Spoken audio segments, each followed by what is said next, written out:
Right, so today I'm going to talk about insuring and buying your first car as a 17-year-old and sort of some tips that I've learned as I've done it 3 times over now. Not 17, buying 3 cars. Okay, so the first thing you want to do as a 17-year-old, why is a 17-year-old? Just as a human. The first thing you want to do is you want to get a list of all the cars you like, eBay, Auto Trader, Gumtree, look at them all, find all the cars you like, Audi, Seat, Ford, you know, get them all, and just sort of watch them, make a list of what ones you like, go on the comparison websites and start chucking in the number plates of the cars you like to get a rough idea, if you passed your test or when you pass your test, how much the insurance will be for that car. So for example, if you're really into the, you know, the Mark 7 Ford Fiesta and you're like, oh, how much would it be to insure once I've passed my test? Would it be worth buying?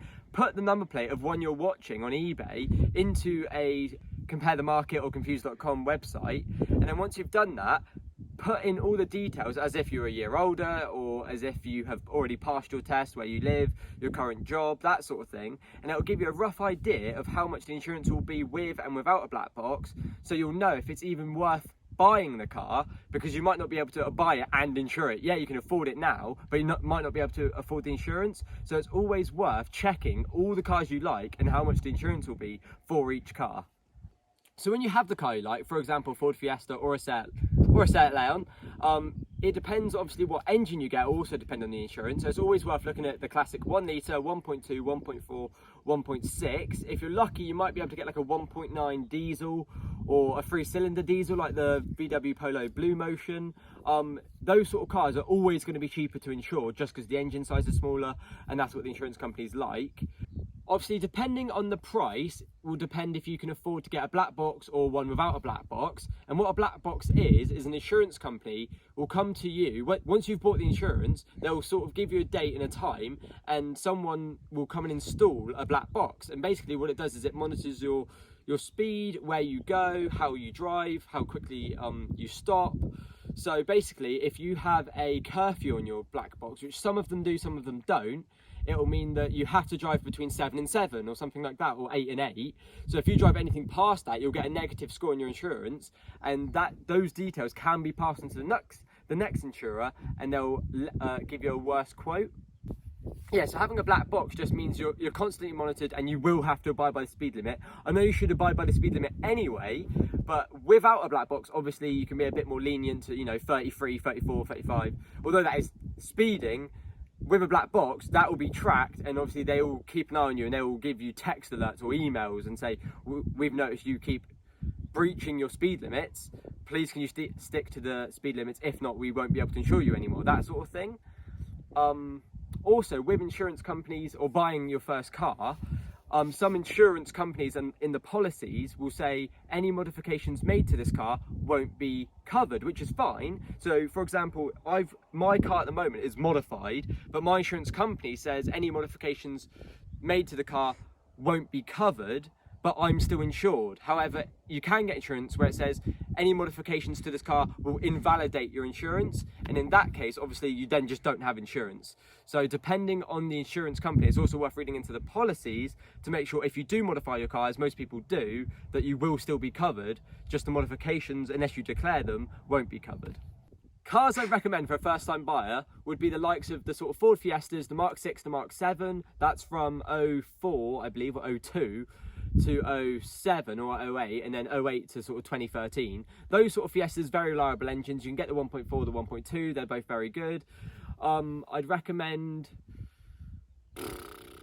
I mean, you can get a Seat Leon, you can get a 1.6 Seat Leon, or even the 1.9 TDI, and that's across the range of the Audi, Skoda, and Seat.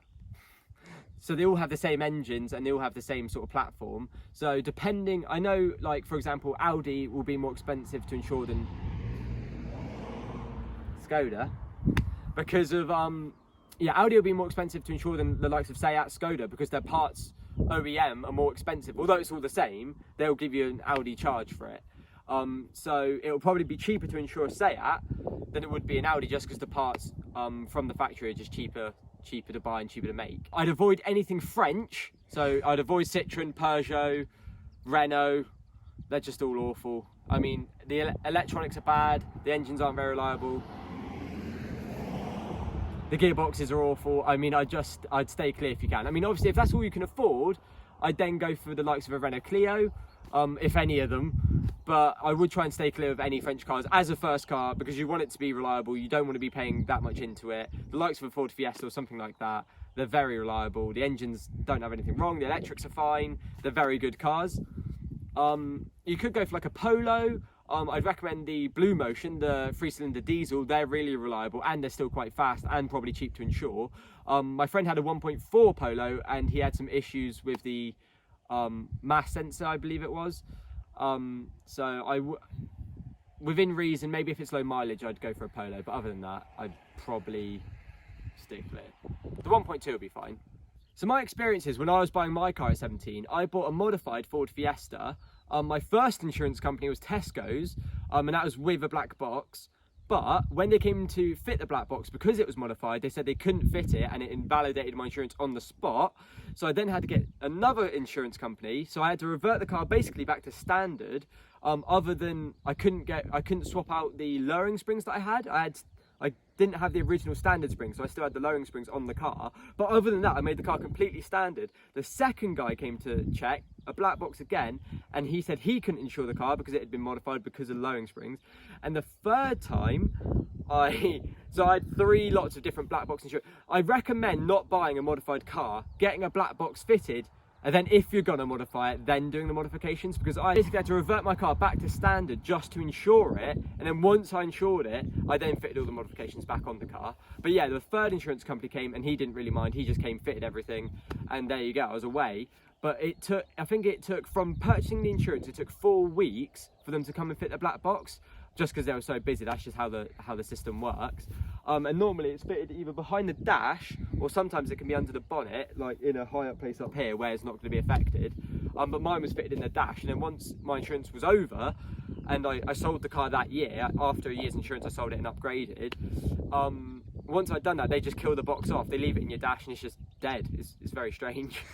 I'd recommend not buying a modified car unless you plan on not getting a black box, just because most companies that want to fit a black box don't like modified cars and won't fit a black box if your car is modified. So I had a black box when I was 17, but I then didn't have it when I was 18, 19, 20, 21 and now 22.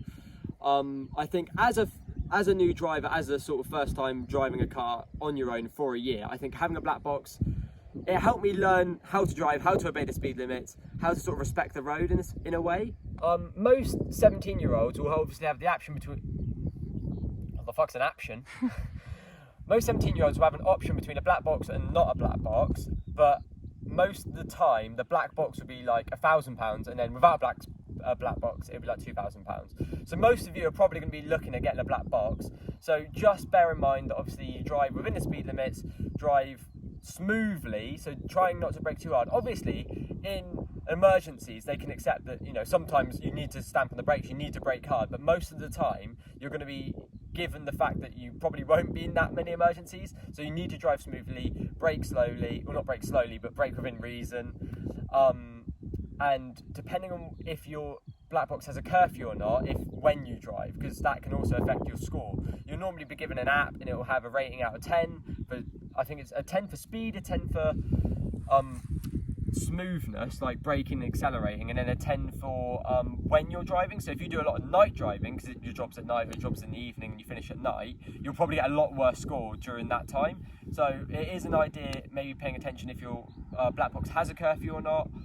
That's definitely something worth looking into in the policy side of it, again, in the insurance company. Looking into your first car, I would never buy an expensive first car. I probably would spend between £1,000, £2,000. You're probably going to dent it, you're probably going to curb the wheels. I mean, I was actually perfectly fine with my Fiesta, but you never know. It's not worth having a very nice car as your first car, because you're probably going to ruin the clutch, you're probably going to dent it, you're probably going to get parking dents. It's just, your first car is a learning experience more than a car itself. It's where you learn to do modifications to your car, it's how you learn to drive. So it's probably worth not getting too nice a car, or a car that you want to have in the future, because you might ruin it now. You might ruin the experience of having it now because you'll be a nervous driver. So it's definitely worth having a car that you don't mind, although, you know, you can still get a perfectly nice car, but it's not worth getting a car that's going to be so expensive that if you dent it or if you ruin it, that it's going to cost you more money and be hard to sell. And it's just something worth keeping in mind when buying your first car, how much you spend on it. And maybe £2,000 for the car and the insurance would be a rough aim to go for, or maybe 3,000, so it's 1,500 and 1,500, that sort of area, just because insurance as a 17-year-old is so expensive, and also as a 17-year-old you're probably more than likely going to damage the car at some point, which is going to be more drastic if it's a very expensive car, rather than, you know, a Ford Fiesta or a Peugeot or something. Well, not a Peugeot, a Renault. I hope you enjoyed this informative style video. I've had quite a few direct messages on Instagram and on YouTube about, you know, what sort of cars I'd recommend for a 17-year-old, or how you even go about searching and buying insurance and obviously the car itself. So I hope that sort of answers some of your queries. If you do have any more questions or queries, feel free to message me on Instagram or put it on YouTube. I don't know why I pointed at my car, that's not YouTube. Yeah, thank you for watching, and I'll catch you in the next one.